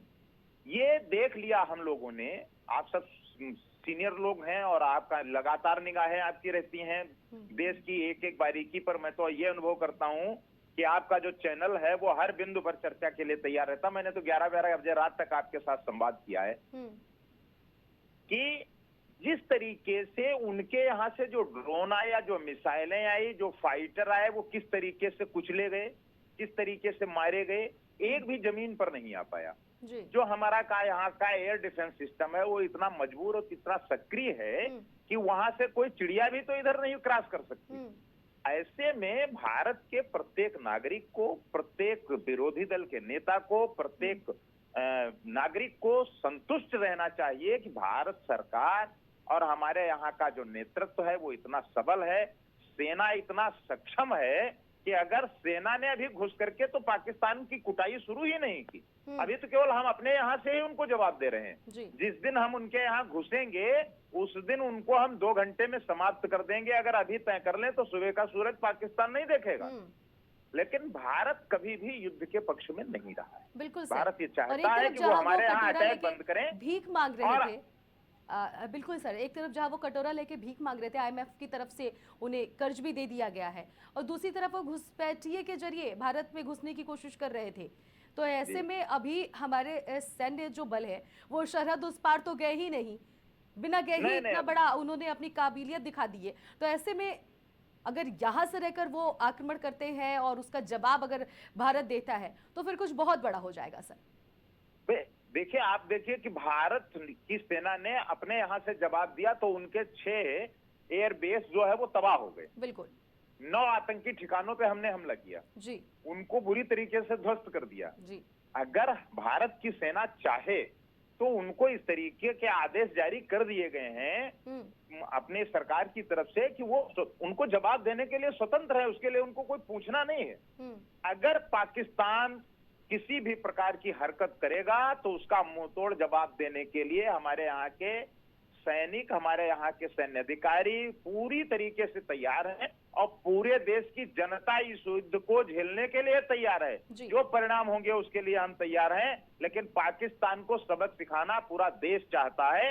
निश्चित रूप से इस बार अगर कोई हिमाकत की तो उसका दुष्परिणाम भुगतेगा पाकिस्तान और इसका नामो निशान नक्शे से मिटेगा। दूसरी एक बात और मैं आपसे साझा कर दूं, जी बलूचिस्तान में इनकी क्या हालत है, पीओके में इनकी क्या हालत है, कश्मीर के लोग क्या आज उनको लाइक कर रहे हैं? पाकिस्तान तो चारों तरफ से घिरा हुआ है, पानी के लाले हैं, खाने के लाले हैं, डीजल नहीं है, पेट्रोल नहीं है, सांसद उनके लोकसभा में रो रहे हैं, सेना को कोस रहे हैं। वहां की तो हालत पाकिस्तान की ये है कि वहां की जो सरकार है वो आतंकवादियों और सैन्य अधिकारियों के इशारे पर चलती है, वो कोई निर्णय नहीं ले सकते। भारत में नेतृत्व है, भारत में सरकार है, यहाँ का आम आवाम जो है वो सनातन धर्मावलंबी है और देश के सम्मान और इज्जत करने वाले लोग हैं। पूरी दुनिया में भारत का इस समय डंका बज रहा है। आप देखिएगा अगर पाकिस्तान ने जरा सी आंख उठाई तो क्या हालत होती है पाकिस्तान की। बहुत बहुत शुक्रिया सर, आपने तमाम अपडेट हमसे साझा की। धन्यवाद। तो प्रधानमंत्री नरेंद्र मोदी आज रात 8 बजे जनता को संबोधित करेंगे। कुछ बड़े होने के आसार जताए जा रहे हैं कि प्रधानमंत्री नरेंद्र मोदी कुछ बड़ा कर दिखाएंगे।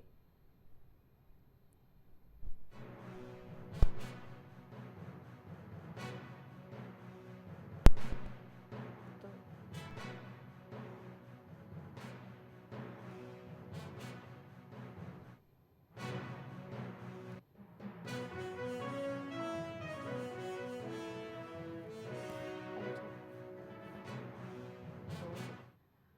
आज रात प्रधानमंत्री नरेंद्र मोदी संबोधन करेंगे देशवासियों को और इसके पहले प्रेस ब्रीफिंग भी की गई तीनों सैन्य प्रमुखों के द्वारा। ऐसे में तीनों ही सैन्य प्रमुख जिस तरह से जो प्रेस ब्रीफिंग की है उन्होंने कहा है कि अब रण होकर रहेगा अगर कायर पाकिस्तान निगाहें उठाकर देखेगा तो मैं बस आपको रामचरितमानस की एक कुछ पंक्ति याद दिलाऊंगा, आप समझ जाएंगे। तो याद कीजिए वो पंक्ति जो है, विनय न माने जलधि जड़ भय 3 दिन बीत, बोले राम सकोप तब भय बिन होए न प्रीत। तो समझदार के लिए इशारा ही काफी है। तो आपने सुना कि किस तरह से ए.के. भारती ने कहा है कि भय बिन ना हो के कोई प्रीत, भय के बिना कुछ भी नहीं हो सकता है और दुश्मन देश को यह एहसास दिला देना है अगर वो कोई भी गलत कार्रवाई करता है तो प्रेस ब्रीफिंग में भी कहीं ना कहीं ये संदेश दे दिया गया है कि कुछ बड़ा होने वाला है। हालांकि इसको आधिकारिक तौर पर अभी नहीं कहा गया है, लेकिन जो शब्द निकल कर आए उसको देखते हुए ये अब लगने लगा है कि शायद भारत कुछ बड़ा कर सकता है। उससे पहले आपको बता दें कि अब रात को प्रधानमंत्री नरेंद्र मोदी जुड़ेंगे और प्रधानमंत्री नरेंद्र मोदी के जुड़ने पर सभी लोग उत्सुक हैं और प्रधानमंत्री नरेंद्र मोदी रात को 8 बजे जिस तरह से वो आएंगे और लोगों को संबोधित करेंगे, ये कुछ बड़ा मैसेज देते हुए नज़र आ रहा है और सभी की निगाहें टिकी हुई हैं। और इसी पर तमाम अपडेट लिए रक्षा विशेषज्ञ विनोद दत्ता जी हमारे साथ जुड़ गए हैं। दत्ता जी, प्रधानमंत्री नरेंद्र मोदी रात को आज जुड़ रहे हैं, क्या लग रहा है सर, क्या अब कुछ बड़ा होने वाला है? क्योंकि प्रेस ब्रीफिंग में भी कुछ ऐसे मैसेज मिले हैं हम लोगों को कि लग रहा है कि कुछ भारत कर गुजर जाएगा और पीएम मोदी का जुड़ आना, संबोधित करना, ये बहुत बड़ा संदेश दे रहा है सर। देखिए, जब से ये सीज फायर डिक्लेयर हुआ है उससे पहले एक किस्म की जो जन उन्माद था, लोगों में एक यूनिटी दिखाई दे रही थी, वो बदला लेने की भावना थी, तो पूरा देश एक स्वर में होके बोल रहा था कि मोदी जी ने बड़ा अच्छा काम किया है, हमारी सशस्त्र सेनाओं ने बड़ा अच्छा काम किया है। लेकिन उसके बाद जब ये सीज फायर सडनली डिक्लेयर हुआ और वो भी जब अमेरिका ने इसकी पहले अनाउंस कर दिया, तो देश में कुछ लोगों के विचार बदले और उनका जो सोचना था वो भी बदला। तो कई किस्म की बातें हो रही थी और कई किस्म की जैसे मीडिया के द्वारा भी और कई और स्रोतों के द्वारा लोगों के पास इंफॉर्मेशन जा रही थी। वो कोई फिल्टर्ड थी, कोई कलर्ड थी, कोई हाफ ट्रूथ था। तो उसकी वजह से भारत सरकार ने सोचा कि भाई जो प्रेस ब्रीफिंग है डिफेंस फोर्सेस की वो होनी चाहिए और वो बदस्तूर हो रही है। अभी 5 बजे देखिए जो डीजीएमओ लेवल की बात है वो जब चल रही है, तो ये देश के प्रधानमंत्री के लिए लाजमी बन जाता है कि वो देश को संबोधन करें और बताएं कि साहब भारत की क्या सोच है। हालांकि जो असली नुक्ते हैं वो शायद वो न करें क्योंकि कॉन्फिडेंशियलिटी रखनी पड़ती है ऑपरेशंस के बारे में, लेकिन वो शायद अपना जो पूरे देश का जो या सरकार का जो सोचना है वो देश के साथ शेयर करेंगे, जिससे सारे देशवासी उनको समझ सकें और उनको सुन सकें और जो जैसे चीजें अनफोल्ड होंगी, क्योंकि ऑपरेशन सिंदूर अभी जारी है। ये मैं तो सीज फायर इसको नहीं कहूँगा, ये लल है बैटल में, मतलब एक मतलब रोक आई है बैटल में। सेनाएं अभी भी तैयार हैं दोनों तरफ की, हमारी भी और उनकी भी। तो अगर सर इस वक्त आपको हम रोकना चाहेंगे, वॉर ब्रेकिंग के जरिए बड़ी खबर आ रही है। सबसे पहले अपने दर्शकों को हम बता दें, बड़ी अपडेट वॉर ब्रेकिंग के जरिए आपको बता रहे हैं, भारत पाकिस्तान डीजीएमओ स्तर की बातचीत खत्म। तो डीजीएमओ की जो बातचीत चल रही थी भारत पाकिस्तान के बीच वो खत्म हो चुकी है। सीज फायर के बाद पहली बार बातचीत हुई है, तो ये पहली बार सीज फायर के बाद बातचीत हुई है। सीज फायर का उल्लंघन नहीं करेंगे पाकिस्तान, तो ये बड़ी अपडेट बता रहे हैं। डीजीएमओ की बैठक और बातचीत से सामने निकल कर आई है। दोनों देशों ने, डीजीएमओ ने हॉटलाइन जारी किया है और भारत पाकिस्तान डीजीएमओ स्तर की बातचीत फिलहाल खत्म हो चुकी है। तो फिर से अब इसी को लेकर रक्षा विशेषज्ञ जी से हम सवाल करेंगे। सर, अभी जिस तरह से हमने अपने दर्शकों को ये खबर बताई है कि डीजीएमओ की जो बातचीत थी दोनों देशों के बीच में, अब वो खत्म हो चुकी है और सीज फायर का उल्लंघन पाकिस्तान नहीं करेगा, ये खबर निकल कर आ रही है। सर जी, अगर सीज फायर का उल्लंघन होता है तो भारतीय सशस्त्र सेनाओं को ये आदेश है प्रधानमंत्री जी की तरफ से कि वो अपना निर्णय या डिसीजन या एक्शन खुद ले सकते हैं जी। तो इस तरह की जो छूट दी गई है, इससे जो ऑपरेशंस है उनको अच्छी तरह से प्लान किया जा सकता है, माकूल जवाब पाकिस्तान को दिया जा सकता है। तो अब बाकी देखते हैं कि अब क्या डीजीएमओ लेवल पे बात हुई है, क्योंकि जो बातचीत हुई है वो डिफेंस मिनिस्टर को बताई जाएंगी, सीडीएस वगैरह को, डिफेंस मिनिस्टर को, और फिर मतलब प्राइम मिनिस्टर साहब के साथ शेयर की जाएंगी। फिर उन पे क्या अमल होता है, इसीलिए 8 बजे का टाइम प्रधानमंत्री जी का रखा है, क्योंकि तब तक सारी जो चीजें हैं वो थोड़ी सी क्लियर हो जाएंगी और भारत सरकार का भी रुख पता लग जाएगा। बिल्कुल सर, और ये बातचीत जिस तरह से खत्म हुई है, सीज फायर को उन्होंने साफ तौर पे कहा कि हम उल्लंघन नहीं करेंगे। इसके पहले भी उन्होंने जिस तरह से दूसरे देशों से वो गिड़गिड़ाकर भिखमंगा देश सीज फायर के लिए तैयार भारत को कराने के लिए किया, और उसके बाद भी सीज फायर का उसने उल्लंघन किया। और अभी भी डीजीएमओ की बातचीत में ये निकल कर आ रहा है कि वो सीज फायर नहीं करेगा, ऐसा उसने कहा है, लेकिन अभी भी उस पर विश्वास करना बिल्कुल भी ठीक नहीं होगा। ऐसे में सर, प्रधानमंत्री नरेंद्र मोदी के जुड़ने पर ही हम फिर से वापस लौटते हैं, जिस तरह से वो अपडेट सारे देशवासियों को करेंगे। क्या लग रहा है सर कि जिस तरह से ये भारत के बीच और पाकिस्तान के बीच ये जो जंग छिड़ा हुआ है ऑपरेशन सिंदूर को लेकर, क्या कोई अपडेट साझा करेंगे या फिर कोई और भी विशेष मुद्दा हो सकता है रात 8 बजे? जनरली बताएंगे कि साहब क्या हो रहा है, क्या भारत की सोच है, क्योंकि कोई प्राइम मिनिस्टर ये तो कह नहीं सकते कि टीवी पे आके अनाउंस के चलो भाई लड़ाई के लिए चल दो। तो वो जो जिस तरह के डेवलपमेंट हुए हैं, किस संदर्भ में ये डिसीजन लिया गया था, वो बताएंगे, क्योंकि कई लोगों का ये मानना है कि साहब अमेरिका ने अपनी जो इच्छा है वो हम पे थोप दी है। तो ये सब चीजें वो बताएंगे कि साहब क्या बैकड्रॉप थी इन डिसीजंस का, क्योंकि जो भी नेशनल लेवल पे डिसीजन लिए जाते हैं वो काफी डेलिब्रेशंस के बाद लिए जाते हैं, कोई ये इंडिविजुअल डिसीजन नहीं है। और सर, ऐसे भी ये भी बात उठाना लाजमी है कि पाकिस्तान तो बिल्कुल भी हमारे टक्कर में नहीं है, किसी एंगल से नहीं है, चाहे वो सैनिकों को देखा जाए या फिर मिसाइलों को लेकर देखा जाए, चाहे हेलीकॉप्टर्स को लेकर देखा जाए, टैंकर्स को, कई ऐसी चीज़ें हैं सर जो हमारे वो मुकाबले नहीं कर सकता है, लेकिन फिर भी बदसलूकी करने के लिए लगातार वो रेडी रह रहा है। क्या लग रहा है, पूरी तरह से खात्मा करवाना चाहता है? देखिए, ऐसा होता है कि आजकल युद्ध केवल एक देश या मतलब बाइलेटरल नहीं होता है, दो देशों के बीच में नहीं होता है। आपने रूस और यूक्रेन वॉर देखा होगा, तो उसमें यूक्रेन की कोई बिसात नहीं थी रशिया के आगे, 5 गुना रशिया पावरफुल था उससे। तो लेकिन फिर भी वो टिका रहा क्योंकि अमेरिका का साथ था, नेटो कंट्रीज का साथ था, वेस्ट यूरोपियन कंट्रीज का साथ था। तो यही चीज यहाँ होगी। चीन उसके साथ होगा, नॉर्थ कोरिया उसके साथ होगा, टर्की ने ऑलरेडी उसका साथ दे रहा है, अजरबैजान उसके साथ होगा। तो आजकल एक देश कोई स्वतंत्र रूप से नहीं लड़ता है, तो इन सब चीजों को भी हमें मद्देनजर रखना पड़ेगा। ठीक है, बहुत बहुत शुक्रिया सर, आपने तमाम अपडेट साझा की।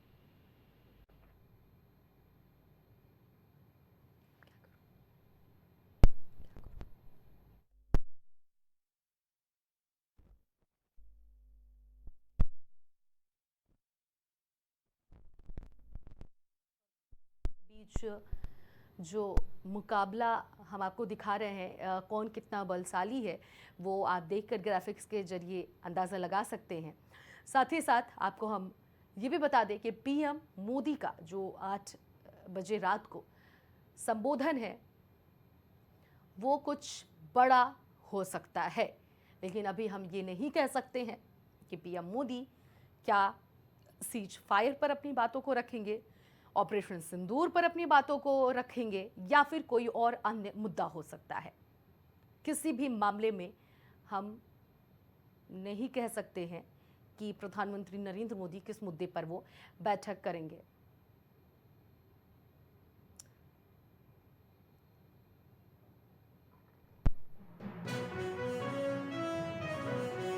भारत पाकिस्तान के डीजीएमओ स्तर की बातचीत खत्म हो गई है, ये बड़ी अपडेट आपको बता रहे हैं। डीजीएमओ ही दोनों ही देशों की बातचीत आज होनी थी, जो कि खत्म हो चुकी है। सीज फायर के बाद ये पहली बातचीत दोनों ही डीजीएमओ की हुई है। दोनों देश के डीजीएमओ की सीज फायर का उल्लंघन नहीं करेंगे, ये पाकिस्तान की तरफ से बयान आए हैं। दोनों देशों के डीजीएमओ ने हॉटलाइन पर बात की है, तो वार ब्रेकिंग के जरिए आपको ये बड़ी अपडेट बता रहे हैं। भारत पाकिस्तान डीजीएमओ स्तर की बातचीत खत्म हो गई है। डीजीएमओ दोनों देशों के बातचीत अपना पूर्ण कर लिए हैं और पाकिस्तान की तरफ से ये कहा गया है कि नहीं करेंगे उल्लंघन सीज फायर का। देखना बेहद ही दिलचस्प होगा कि पाकिस्तान क्या अपनी कायराना हरकत नहीं दिखाएगा। ये विश्वास करना खुद के पैर पर खुद से कुल्हाड़ी मारने के बराबर हो सकता है, क्योंकि कायर देश, दुश्मन देश कभी भी कुछ भी अपनी नाकामी की पहचान दिखा सकता है।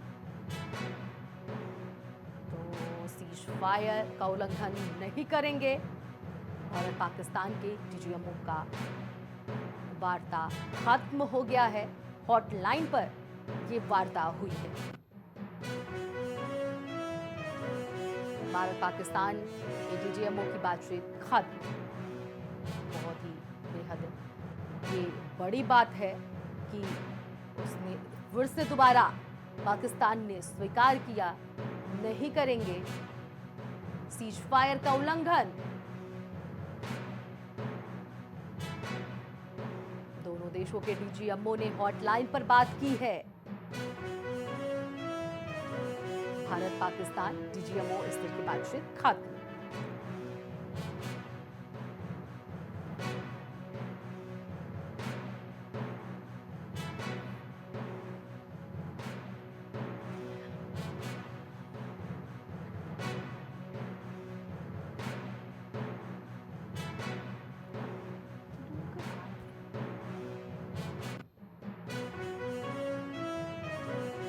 भारत पाकिस्तान के डीजीएमओ की बातचीत खत्म हो गई है। ये हम आपको वो बातचीत बता रहे हैं जो डीजीएमओ स्तर पर होने वाली थी, और भारत पाकिस्तान के डीजीएमओ की ये बातचीत फिलहाल खत्म हो गई है।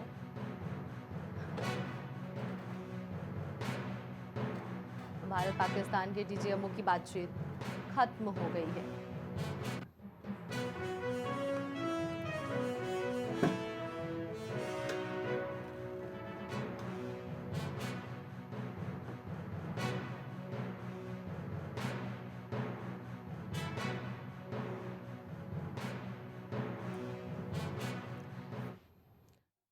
पूरी खबर पर हमारे सहयोगी शहबाज खान न्यूज रूम से हमारे साथ एक बार फिर से जुड़ गए हैं।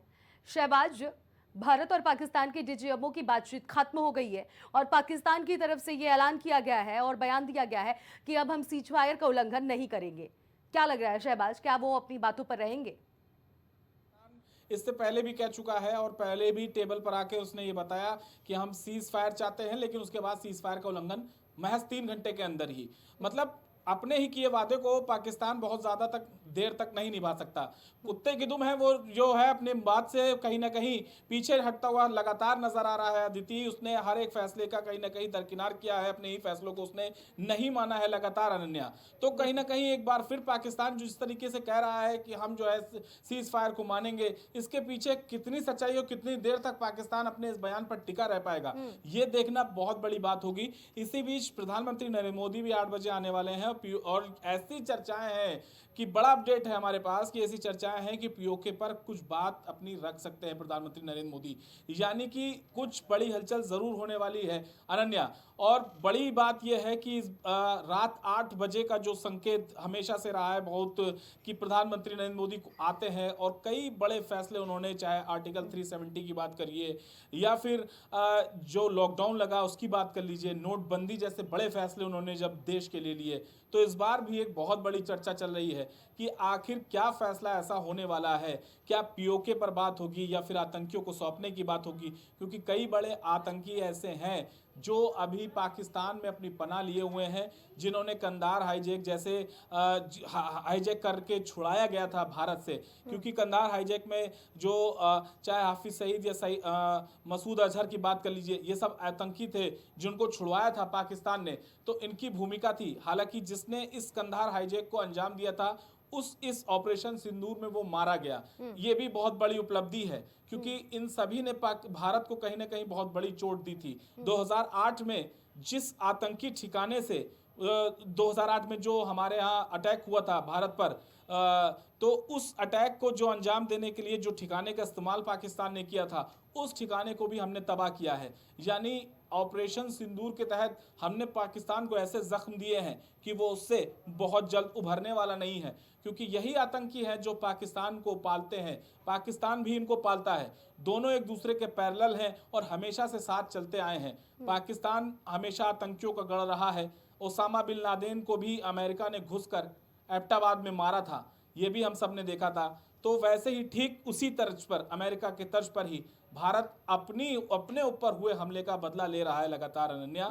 लेकिन इस बीच सबसे बड़ी बात यह हो जाती है कि आखिर प्रधानमंत्री नरेंद्र मोदी क्या संदेश देना चाहते हैं, क्या वो बोलेंगे, इस पर पूरे देश की नहीं पूरे विश्व की नजरें हैं। क्योंकि प्रधानमंत्री नरेंद्र मोदी कोई भी बड़ा फैसला लेने में हिचकते नहीं है। और साफ बात, अगर जो अभी जो मध्यस्थता हुई थी उसमें जिस तरीके से ट्रंप आगे आके अपनी पीठ थपथपाते नजर आए थे, लेकिन भारत की बात एकदम सटीक थी। उसने साफ कह दिया था कि हमारे और पाकिस्तान के बीच में कोई नहीं आ सकता। अगर बात होगी तो वो हम खुद पाकिस्तान से करेंगे, आप मध्यस्थता नहीं कराएंगे, आप जरिया नहीं बन सकते। ये पहले भी संधि है और ये बात पहले भी तय हो चुकी थी कि भारत पाकिस्तान के बीच जो कुछ भी होगा उसको भारत ही तय करेगा। हाँ, दूसरा देश राय मशवरा जरूर रख सकता है, लेकिन अपनी किसी चीज को भारत पर थोप नहीं सकता। और भारत के जो अभी तीनों सेनाओं की तरफ से लगातार ब्रीफिंग दी जा रही थी, उसमें भी ये बताया गया कि हम किसी भी दूसरे देश की दखलंदाजी नहीं बर्दाश्त करेंगे। और ये मैसेज भी कहीं ना कहीं अमेरिका के लिए ही था।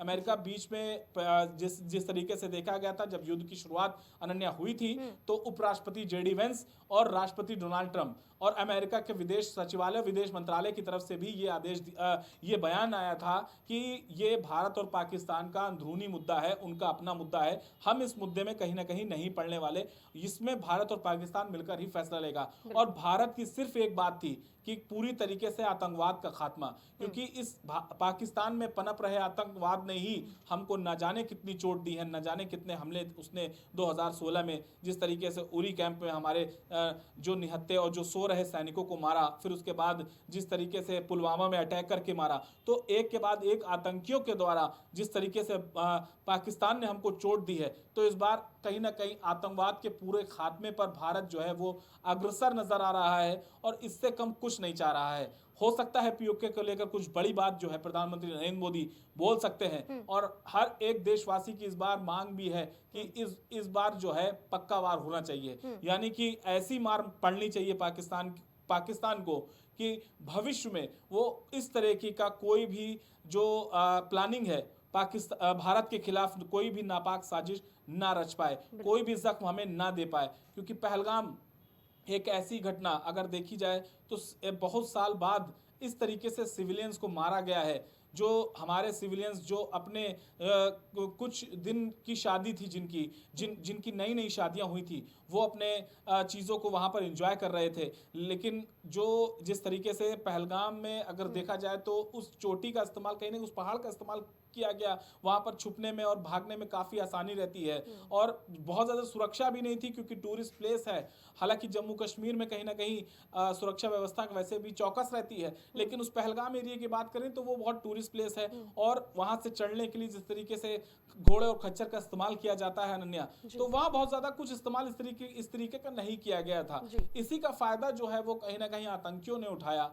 आतंकी किधर से आए इस चीज का पता भी लगातार लगाया जा रहा है और आतंकी कहाँ गए इस पर भी चर्चा हो रही है। और अभी तक हालांकि उन आतंकियों का नहीं पता चला है, लेकिन इस पूरे ऑपरेशन सिंदूर में आज भी सेना ने बताया था और लगातार सेना बताती चली आ रही है कि 100 से ज्यादा आतंकवादी जो हैं वो कहीं ना कहीं खत्म हुए हैं और एक से बढ़कर एक खूंखार आतंकी जिन्होंने कंधार हाईजैक में भी अपनी अहम भूमिका निभाई थी, जिन्होंने हमारा पूरा प्लेन जो है वो हाईजैक कर लिया था और मसूद अजहर की रिहाई करा ली थी भारत से। तो कई बड़े फैसले जो हैं अभी लेने बाकी है मुझे लगता है, और ऐसे ही कई बड़े फैसले जो हैं वो होने वाले हैं नन्या। देखना शहबाज आपको रोकना चाहेंगे, इस वक्त बड़ी खबर आ रही है वार ब्रेकिंग के जरिए। अपने दर्शकों को हम बता दें, आज रात 8 बजे पीएम मोदी संबोधन करेंगे। एक बार फिर से हम अपने दर्शकों को ये खबर बता रहे हैं कि देश के नाम प्रधानमंत्री का संदेश प्रधानमंत्री नरेंद्र मोदी देशवासियों को करेंगे संबोधित। पीएम मोदी पीओके पर करेंगे बात। प्रधानमंत्री नरेंद्र मोदी पीओके पर बात करेंगे और आज रात 8 बजे पीएम का ये संबोधन है। इस संबोधन में पीओके पर अहम चर्चा हो सकती है। शहबाज, जिस तरह से आपने पीओके का जिक्र किया और अभी हम अपने दर्शकों को बताए भी कि पीओके पर यह चर्चा प्रधानमंत्री नरेंद्र मोदी कर सकते हैं। पीओके के से जुड़ा हुआ अगर बात किया जाए शहबाज, तो पीओके पर चाहे वो आम नागरिक हो या फिर अगर बात कही जाए, कई ऐसे लोग हैं जिनको पीओके की मांग लगातार वो उठाते रहे हैं और पीओके भारत के लिए एक बहुत बड़ा, हमेशा से देखा जाए तो केंद्र का विषय बनता हुआ आ रहा है। क्या लग रहा है कि इस बार कुछ पीओके के लेकर, आपने अभी इसके पहले भी अपडेट दिया है, क्या कुछ अलग और देखने को मिलेगा शहबाज? हाँ बिल्कुल, देखिए पीओके काफ़ी अहम हो जाता है। जो कहीं ना कहीं कश्मीर है जो पाकिस्तान के हिस्से में है, उसकी मांग कई दिनों से हो रही है। और अगर देखा जाए तो बीजेपी ये कहती भी चली आ रही है, जब आर्टिकल 370 जब कश्मीर से हटाया गया था तो ये बात बोली गई थी कि जल्द ही पीओके भी आने वाला है भारत के हिस्से में। और ये भारतीय जनता पार्टी के कहीं ना कहीं चुनावी उसमें भी रहा है, तो कहीं ना कहीं एक बड़ा मैसेज देने के फिराक में भारतीय जनता पार्टी भी है। तो एक बड़ा मैसेज पीओके के जरिए भी दिया जा सकता है अनन्या। और ये हर देशवासी की इस बार डिमांड भी है और मांग भी है, और हर देशवासी इस वक्त चाहता भी है, क्योंकि कहीं ना कहीं पहलगाम घटना से पूरे देश में गुस्सा था। जिस तरीके से चिन्हित करके मारा गया लोगों को और धर्म देख के मारा गया, इस बार जो आक्रोश था वो कहीं ना कहीं बढ़ता चला गया अनन्या। लगातार लोगों में इस बात का, ये कहीं ना कहीं लोगों में ये चीज़ थी कि अगर ये घटना पहलगाम में किसी के साथ हुई है तो फिर किसी भी दूसरे हिस्से में किसी के भी साथ हो सकती है। यानी कि इस बार अगर जवाब नहीं दिया गया तो पाकिस्तान का मनोबल जो है वो और ऊंचा होता चला जाएगा और बढ़ता चला जाएगा। अभी ये संख्या 26 थी, इससे ज्यादा भी संख्या कभी हो सकती है। इसलिए लोगों का जो गुस्सा है वो लाजमी है। लोग सड़क पर उतरे, इस घटना का विरोध किया और पाकिस्तान ने जिस तरीके से एक धर्म विशेष को टारगेट किया और धर्म पूछकर गोली मारी और बहुत ही बर्बरता पूर्वक जिस तरीके से एक मैसेज देने की कोशिश की गई, वो मैसेज भी हमने देश की जनता को दिखाया। बिल्कुल शहबाज, और धर्म पूछकर जिस तरह से पहलगाम में जिस तरह से आतंकियों ने अटैक किया, इसका हम दूसरा नजरिया ये भी निकाल सकते हैं शहबाज कि दुश्मन देश कहीं ना कहीं भारत में फूट डालने की भी कोशिश किया धर्म के आधार पर। शहबाज, हाँ बिल्कुल, क्योंकि देखिए आतंकियों का सिर्फ एक मकसद था कि अगर हम किसी धर्म को टारगेट करेंगे तो ऐसे में जो नज़रिया है वो कहीं ना कहीं लोगों का बदलेगा और भारत में कहीं ना कहीं दो लोगों में एक नफरत की जो खाई है वो और बढ़ती चली जाएगी और भारत में आंतरिक युद्ध भी छिड़ सकता है। इस अंदेशे के साथ पाकिस्तान ने एक गंदी साजिश जो है वो कहीं ना कहीं भारत में रची थी और वो ये चाहता था कि भारत कहीं ना कहीं आंतरिक युद्ध झेले और हिंदू मुस्लिम जो है इस तरीके की कोई घटना हो जाए भारत में। लेकिन वो शायद ये भूल गया कि पहले धर्म जो है वो बहुत बाद में है, पहले हमारा देश आता है और जब देश की बात आती है तो सब एकजुट हो जाते हैं। ठीक वैसा ही हुआ पहलगाम में, जो सोचा था पाकिस्तान ने, जो सोचा था आतंकिस्तान ने, उसका उलट हो गया और इस बार देश पूरा साथ खड़ा नजर आया। और हमेशा जब भी विपदा आएगी हर एक हिंदुस्तानी कंधा से कंधा मिलाते हुआ अनन्या खड़ा होता देखा जाएगा, जैसे कि पहलगाम की घटना के बाद देखा गया। आज सभी लोग एक सुर में कह रहे हैं इस मामले पर कोई राजनीति नहीं हो रही है। हाँ, भले ही गाहे बगाहे कांग्रेस तमाम तरीके के बीच बीच में सवाल जरूर खड़े कर दिए, लेकिन अजुद्दीन ओवैसी जो हमेशा से कहीं ना कहीं मुखालफत करते हैं सरकार की, हमेशा से तीखे सवाल पूछते हैं, उन्होंने भी भारत जिंदाबाद और पाकिस्तान मुर्दाबाद के नारे लगाए। तो ये अपने आप में एक बड़ी बात हो जाती है अनन्या कि इस मामले पर बहुत ज्यादा राजनीति नहीं हो रही है, क्योंकि ये मामला राजनीति का है भी नहीं। इस वक्त देश की सेना का साथ देने का है, इस वक्त देश की सरकार का साथ देने का है। इसलिए लगातार सर्वदलीय बैठक भी एक आध दो बार बीच में बुलाई गई थी। घटना जब हुई थी उसके बाद विपक्ष की तरफ से ही सर्वदलीय बैठक बुलाने का जो है वो आह्वान किया गया सरकार से, ये गुजारिश की विपक्ष ने कि आप सर्वदलीय बैठक बुलाइए, हम भी बैठक में आएंगे। बैठक में जानने के लिए हम ये जानना चाहते हैं कि आखिर सरकार क्या तैयारी कर रही है, सरकार किस तरीके से प्लानिंग कर रही है, हमें भी ये चीज़ पता होना चाहिए। और सरकार ने उसका मान रखा, विपक्ष की जो ख्वाहिश थी सरकार ने उसको माना, उसको पूरा किया। सर्वदलीय बैठक बुलाई और उस बैठक में सारी प्लानिंग बताई। हालांकि बहुत सी चीज़ें जो हैं वो बताई नहीं गई थी। और इस पूरी सर्वदलीय बैठक का जब हमला हुआ था, क्योंकि उस दिन 24 तारीख थी और हमले हुए 2 दिन बीत चुके थे और जो उसकी सर्वदलीय बैठक की अध्यक्षता कर रहे थे वो खुद रक्षा मंत्री राजनाथ सिंह कर रहे थे।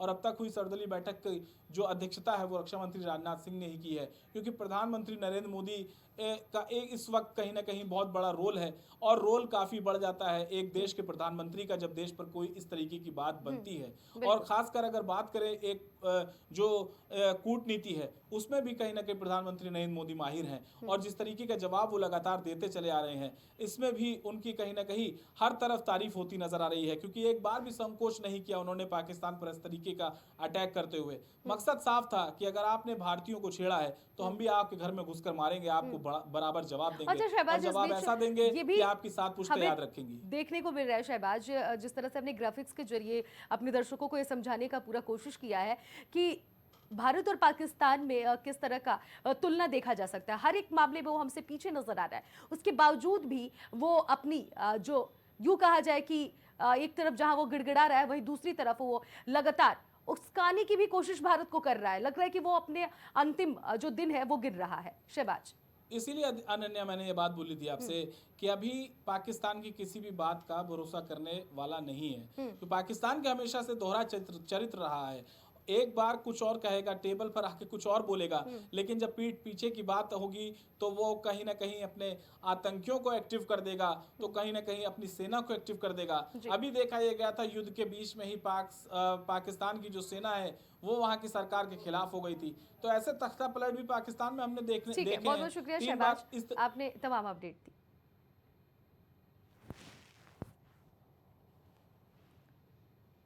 तो प्रधानमंत्री नरेंद्र मोदी आज 8 बजे संबोधित करने वाले हैं देशवासियों को और रात 8 बजे वो जुड़ रहे हैं देशवासियों से और रात 8 बजे वो संबोधित करेंगे। और ऐसे में प्रधानमंत्री नरेंद्र मोदी का जुड़ना अपने आप में बहुत बड़ी बात है। पीओके का जिक्र प्रधानमंत्री नरेंद्र मोदी के 8 बजे जुड़ने के बाद से पीओके की भी बात लगातार हम अपने दर्शकों को बता रहे हैं। और ऐसे में हमारे साथ विजय उपाध्याय जी, वरिष्ठ पत्रकार, जुड़ गए हैं, तमाम अपडेट दिए। विजय जी, पीओके की भी अब चर्चा हो रही है। भारत और पाकिस्तान में जो जंग छिड़ा हुआ है इसको देखते हुए क्या लग रहा है कि पीओके पर भारत कब्जा कर लेगा? और पीएम आज रात को 8 बजे जुड़ रहा है। सर देखिए, दरअसल हम लोग जो आईपीएल देखने की आदत पड़ गई, इसलिए हर चीज को उसी के तौर पे देखते हैं, 2020 मैच के तौर पे। और ये युद्ध जैसे हालात थे, युद्ध हुआ भी, लेकिन वो अभी एक तरीके से रुका हुआ है। हालांकि ऑपरेशन सिंदूर चल रहा है। ऑपरेशन सिंदूर आतंकवादियों के खिलाफ कार्रवाई के लिए भारत सरकार ने किया था, सेनाओं ने इस ऑपरेशन को चलाया था और सक्सेसफुली 9 जो टेररिस्ट अड्डे थे उनको नष्ट किया है।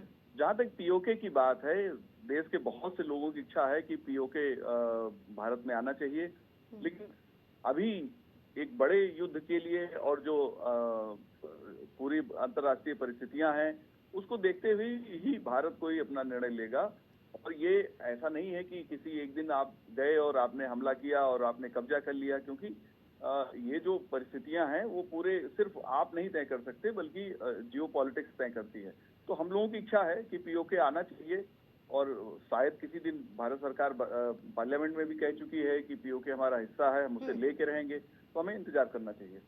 बिल्कुल सर, जिस तरह से आप ये बात कर रहे हैं हमें इंतजार करना चाहिए और जाहिर सी बात है कि पीओके कोई बहुत छोटी बात नहीं है जिसे आज हमने देखा सुना और कल उस पर कब्जा कर लिया, ये तो वाकई में है। लेकिन फिर भी जिस तरह से उन्होंने दुस्साहस किया है उनको उसका खामियाजा तो भुगतना ही पड़ेगा सर। और ऐसे में अगर बात कही जाए तो प्रेस ब्रीफिंग के जरिए भी कई ऐसे संदेश हमें देखने को मिलने हैं।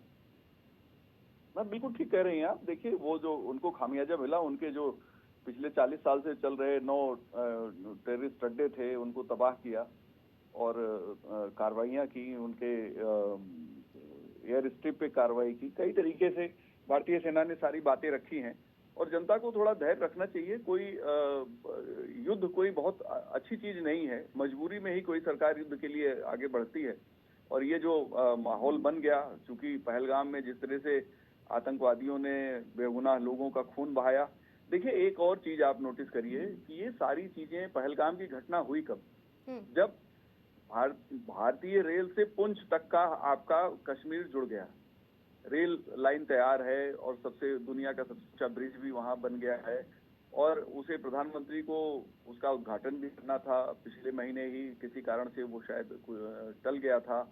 तो जब कश्मीर में डेवलपमेंट की बात हो रही, जब 2 करोड़ से ज्यादा पर्यटक वहां जा रहे हैं और विकास की मुख्य धारा से वो जुड़ा, और जो पाकिस्तान के हिस्से का पीओके वो अभी भी 1947 के माहौल में जी रहा है, और दूसरी तरफ जो भारत ने जिस तरह से कश्मीर में डेवलपमेंट किया है, वो जमीन आसमान का अंतर दोनों में दिखाता है। तो मुझे ऐसा लगता है कि आतंकवादियों की जो इच्छा थी कि जो कश्मीर का डेवलपमेंट है, जो वहाँ रेल लाइन इस तरह से बन गई है, जो एयर कनेक्टिविटी बेहतर हुई है, उन सारी चीजों को डिरेल करना था और एक खराब माहौल बनाना था। इसलिए इस तरह की कार्रवाई, चाहे वो पाकिस्तान की जो खुफिया एजेंसी ISI के द्वारा कराया गया हो, या वहाँ के टेररिस्ट जो जिनके साथ सेना का जुड़ाव हम लोगों ने देखा कि जब हमारी मिसाइलों ने उनके अड्डे नष्ट किए तो जो वहाँ बड़े टेररिस्ट मारे गए, तो उनकी लाश पे फातिहा पढ़ने के लिए सेना के लोग अपने वर्दियों में मौजूद थे, यानी कि उनको तो सैनिक सम्मान दिया गया। तो हम समझ सकते हैं कि हमारा पड़ोसी पाकिस्तान जो है वो आतंकवादियों को सेना से अलग नहीं समझता है, और उसका एक ही मकसद है कि कश्मीर जो डेवलपमेंट है, वहाँ जिस तरीके का माहौल बेहतर हो रहा है, जिस तरीके से वहाँ वो राष्ट्र के मुख्य धारा के साथ जुड़ चुका है, उन सारी चीजों को डिरेल करने की उसने कोशिश की है। ठीक है, बहुत बहुत शुक्रिया सर, आपने तमाम अपडेट हमसे साझा की।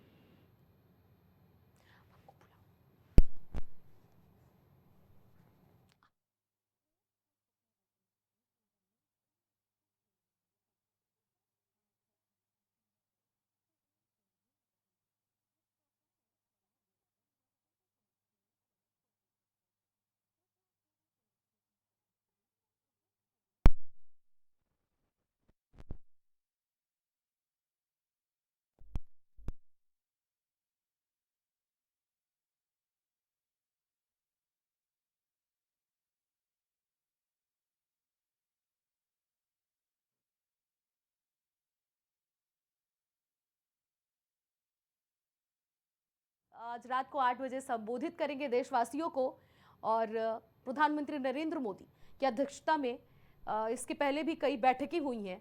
तो प्रधानमंत्री नरेंद्र मोदी जिस तरह से रात को 8 बजे संबोधित करेंगे देशवासियों को, अपने आप में ये बड़ी बात सामने निकल कर आ रही है कि पीएम मोदी आज किस बेसिस पे और क्या कुछ देशवासियों को बताने वाले हैं।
वक्त हो गया एक छोटे से ब्रेक का, फिर लौटेंगे आपके पास। कुछ बात